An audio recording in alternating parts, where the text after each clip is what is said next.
Welcome to Honest Car Reviews. My name is Eric and this is the updated Hyundai i30 N. Did it need an update? Personally, I think not. But as Volkswagen has come with a completely new performance Golf lineup, as has Audi, Mercedes with the A35, to not lose too much ground, the i30 N received a fairly substantial refresh, with the biggest news being the new N-specific 8-speed DCT gearbox. The i30 N is one of the more aggressive looking hot hatches out there. The A35 is more understated, and so is the Golf GTI. Well, you can get the Club Sport package, but then you are in a whole different price category. The i30 N is very much an i30, being a small hatchback, but you can also get it as a fastback / sedan, so the shape of a Honda Civic Type R, but with the necessary bits to give it a more muscular look. The new V-shaped front lights does make it a bit more aggressive and angry though, and I really like this exterior, especially in this almost baby blue paint. The rear of this hatchback has got some updates. Most easily noticeable are the bigger exhaust. They're not actually bigger per se, because you actually have quite a lot of metal around. The car comes as standard with 18-inch wheels, but this is fitted with the performance package, and after some closer look it seems that you can't get the non-performance option in Sweden at least. These are now 19-inch and they are specifically lightweight, so all in all you save 14.4 kilograms of sprung weight. The tires go from Michelin Pilot Super Sport to Pirelli P0. Weird, since the Pilot Super Sport has now been replaced by the Pilot Sport 4S tire, which is at least equal, if not sometimes better, than the Pirelli P0. 280 horsepower, 392 Newton meters. In non-performance package trim you get 250 horsepower and 353 Newton meters. 0 to 100 kilometers an hour, I'll just make a little bar, a little text how fast it does that. If I'm not mistaken, it does 0 to 100 kilometers an hour in about 0.2 seconds faster than the previous version. These brakes increase from 345 to 360 millimeters, so they're a bit larger. But how is the luggage compartment? Well, I have some cleaning equipment, and we'll look how it is. A fairly large lip, but this is quite common in smaller cars. Okay luggage space, but because of this stiffening brace, definitely the least practical hot hatch out there. We need to look at the rear seats. Some fake suede Alcantara. Oh. So these seats are really far back, and it is a smaller car after all. And I can say that if I would sit a bit more normal, I think I would fit with my knees, but right now it is massively uncomfortable.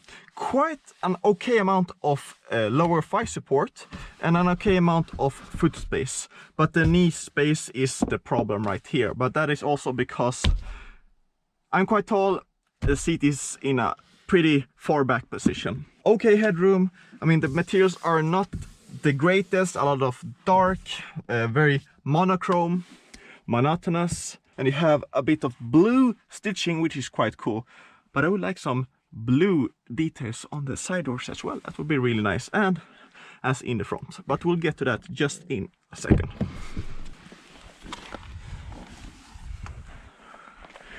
Fairly large cup holders.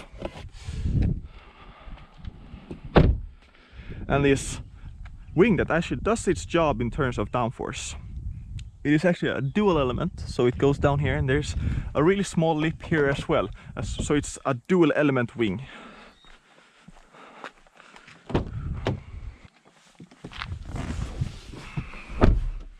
In the driver's seat then we have an analog gauge cluster, and that's by no means a bad thing, because it's actually very readable and it looks really nice, really simple.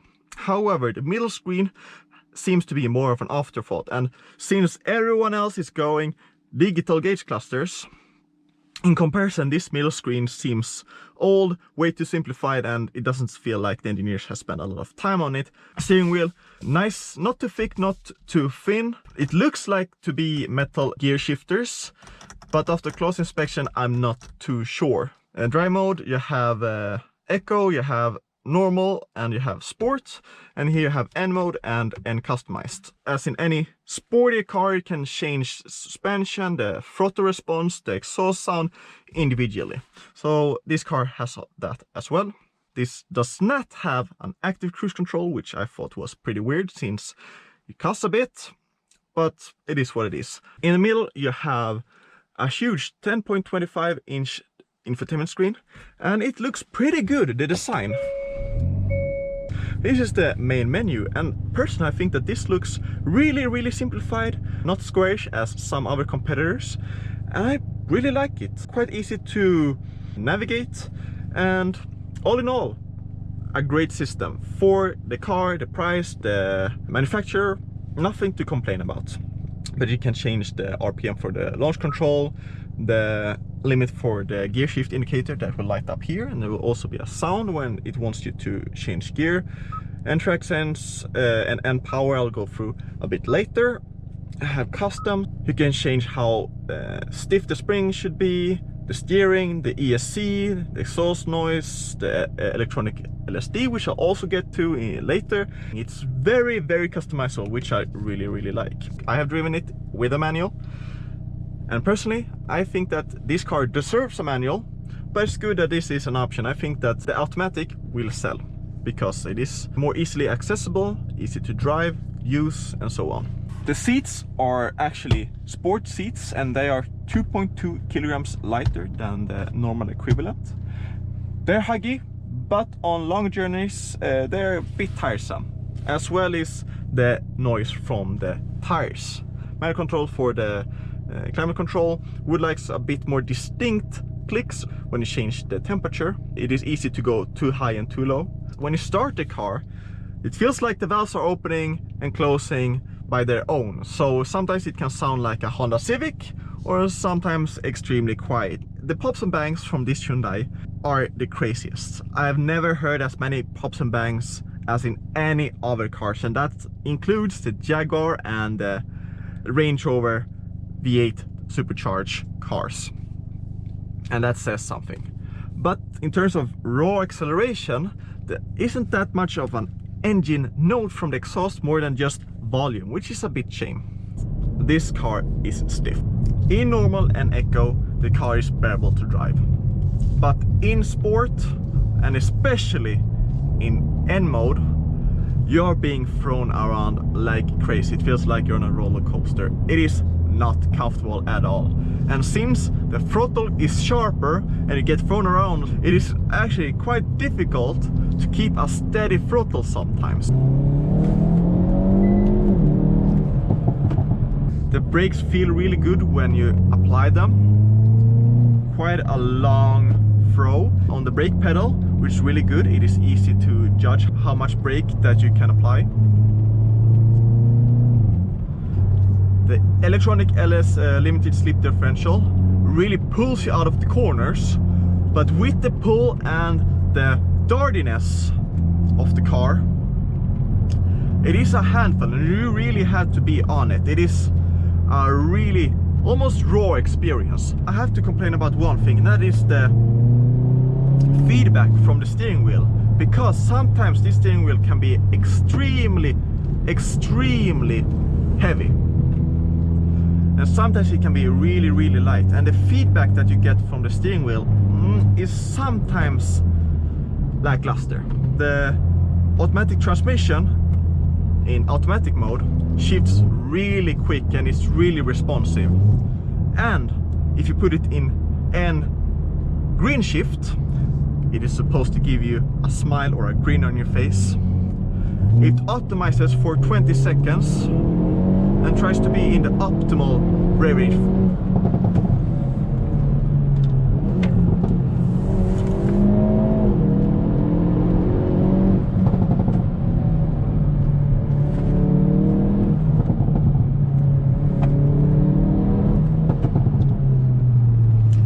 seats to cool down. There's also the N-Track Sense gear shifts, which means that it registers how you're driving. So if you're driving more quickly, or it registers that perhaps you're on a racetrack, it optimizes the gear shifts to be in the optimal gear, in the optimal rev range, to give you the quickest acceleration possible, and power gear shifts. So I'm now in first gear and I'm in manual mode, but if it senses that I'm starting to lose traction, it will upshifts automatically. So you can see that it upshifted automatically to give me as much acceleration as possible and as much traction as possible. This car as a base costs about 34,000 euros with the manual. With the automatic it is from 36,000 euros. In comparison, you have the Renault Megane RS Trophy. It's a bit stronger, it has a bit more horsepower, but it's also a bit more expensive. And perhaps the Ford Focus ST with its 280 horsepower, I think that that is actually bigger than this Hyundai i30 N. And then you have the A35, which is in a whole different price category, and that's four-wheel drive and so on and so forth. Similarly spec'd, this i30N has more horsepower and is cheaper than a Golf GTI. What is my conclusion of the Hyundai i30N? Well, I think that Hyundai has done an amazing job at finding a happy medium in terms of price and performance. It's not the fastest nor the slowest, but the dartiness, the fun, the aggressiveness needs to be balanced with a dose of refinement. And that, I think that this Hyundai i30N is lacking a bit. In terms of price, it is often cheaper than its counterparts, but then again, in terms of interior, it's a bit more lacking. However, I think that Hyundai is doing a really good choice in terms of focusing on what is the core of a hot hatch: driving fast, having fun, and having the right materials at the right place on the car.